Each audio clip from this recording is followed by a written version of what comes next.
5, 4, 3, 2. ¿Qué tal, amigos de Noticias 22 Digital? En este fervor que tenemos en estos días por el Mundial que ya está a punto de concluir, quiero aprovechar la ocasión para compartir con ustedes algunos libros que tienen que ver con el fútbol, pero también pensarlo de una manera diferente, desde un punto de vista económico, literario, filosófico, social. Así que, ¿qué les parece si nos arrancamos con las recomendaciones sobre fútbol? ¿Qué les parece si empezamos con un libro de cuentos de una editorial que me gusta mucho? Es una editorial independiente, Libros Ampliados, y este es de Víctor Hugo Ortega, Elogio del Maracanazo.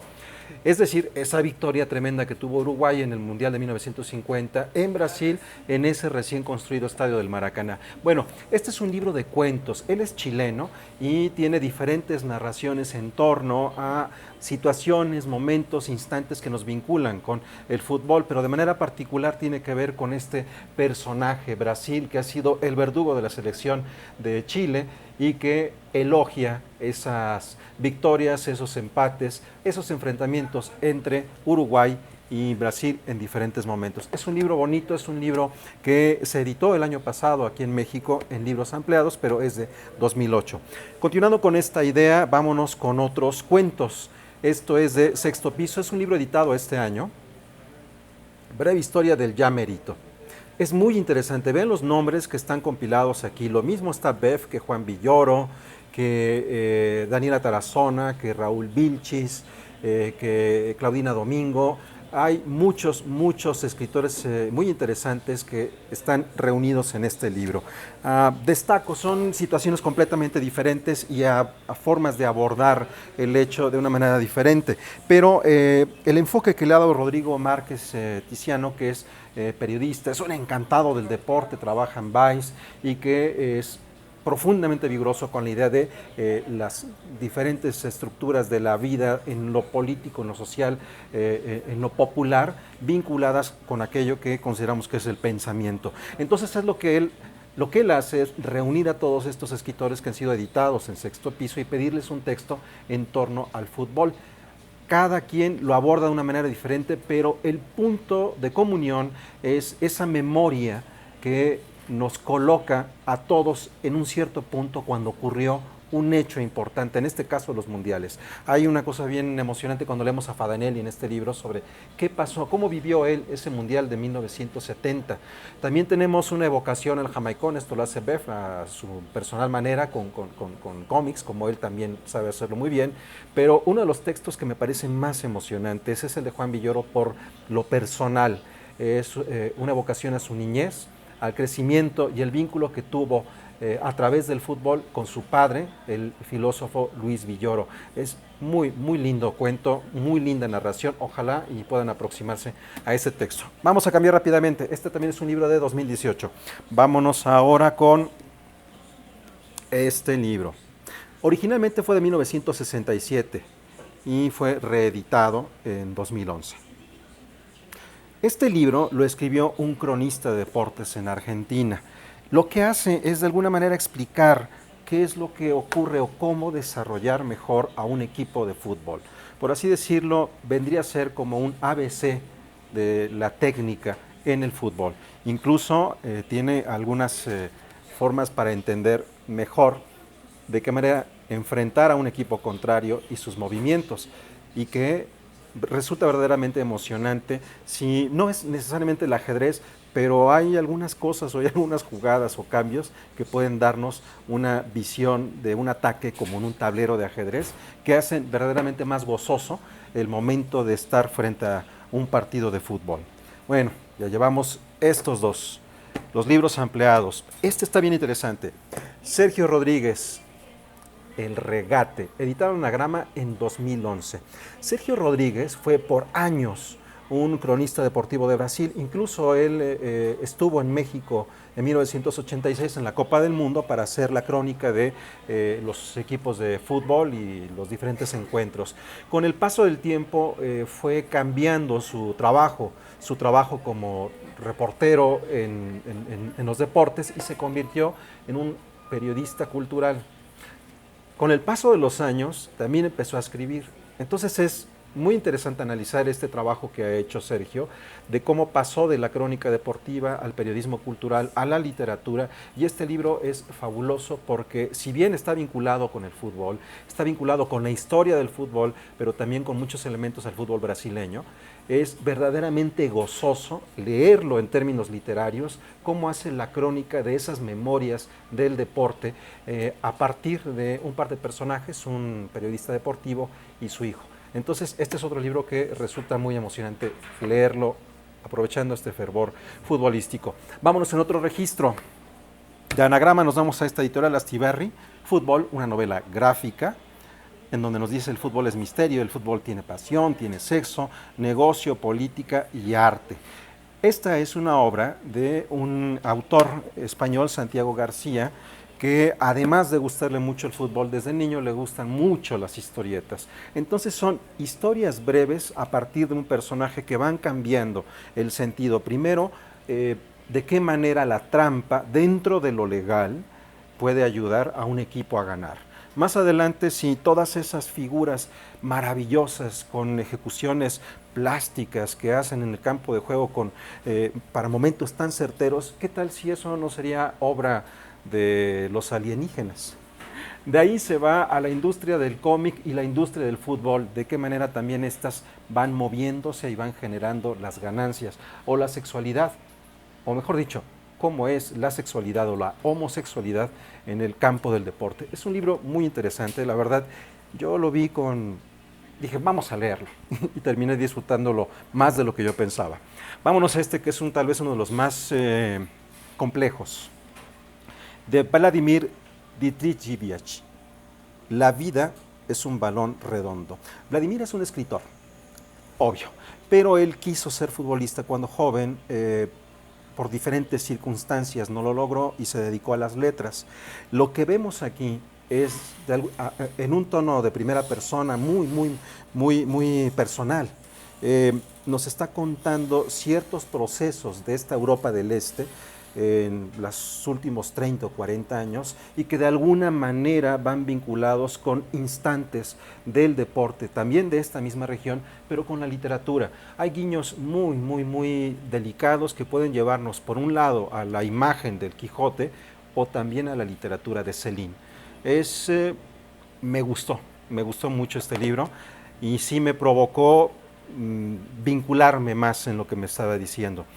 Este es sobre economía, Andrew Zimbalist. Él es un profesor de economía en Massachusetts y ha hecho desde hace muchísimos años varios estudios en torno a la economía de los que él llama megaeventos deportivos, llámese la Serie Mundial, el Super Bowl, los Juegos Olímpicos y el Mundial de Fútbol.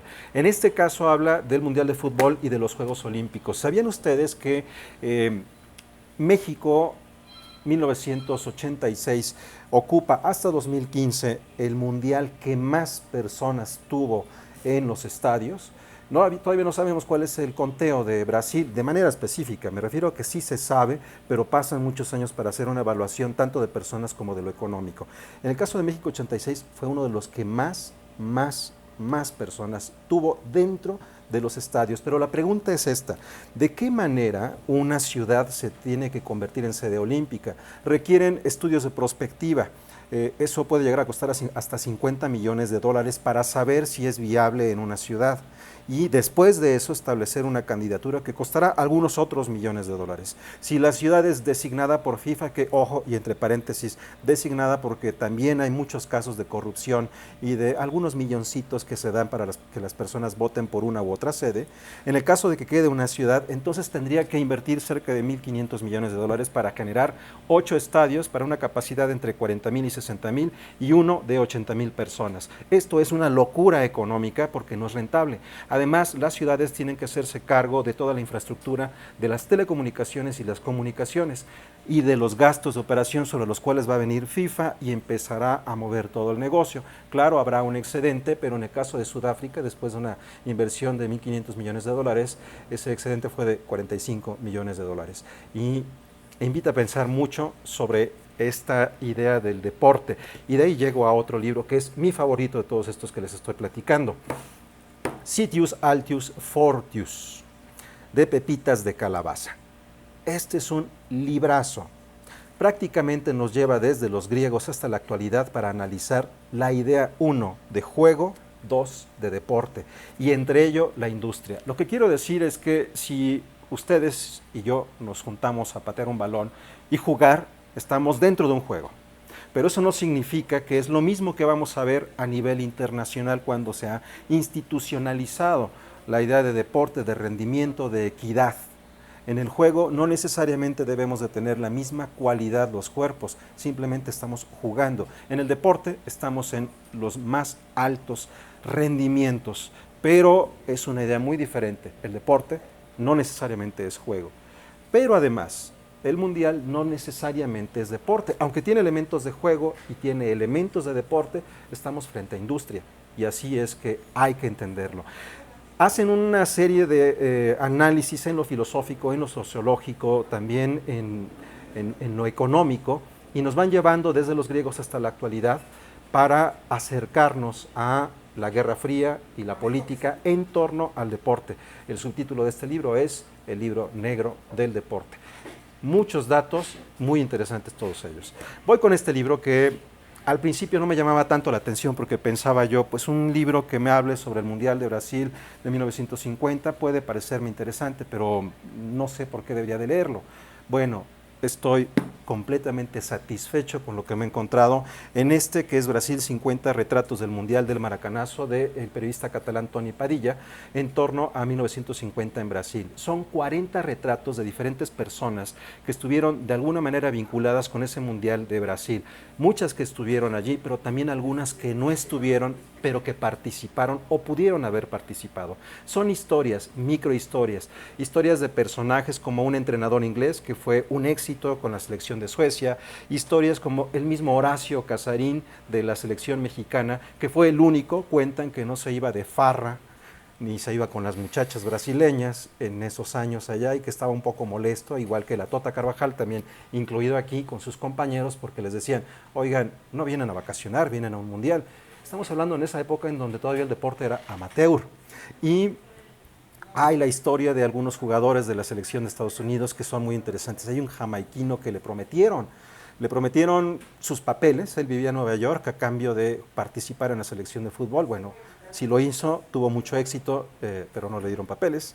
Hay otras historias, como por ejemplo del milico que manda a construir el Estadio Maracaná con su nombre. El nombre de Maracaná significa unas aves de la región y también es el nombre del río que está cerca y es el nombre que le da la gente al estadio porque el milico le había puesto su propio nombre.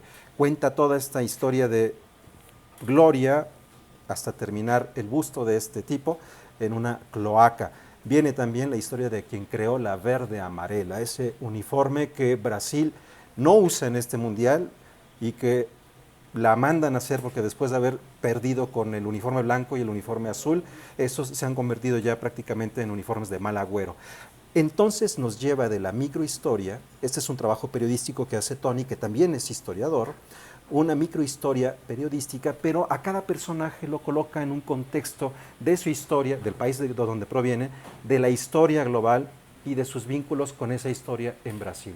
Entonces es una cosa bien interesante y al final con los 40 retratos estamos frente a un coro polifónico que nos está diciendo mucho más del fútbol, mucho más de Brasil y de ese Mundial del Maracanazo.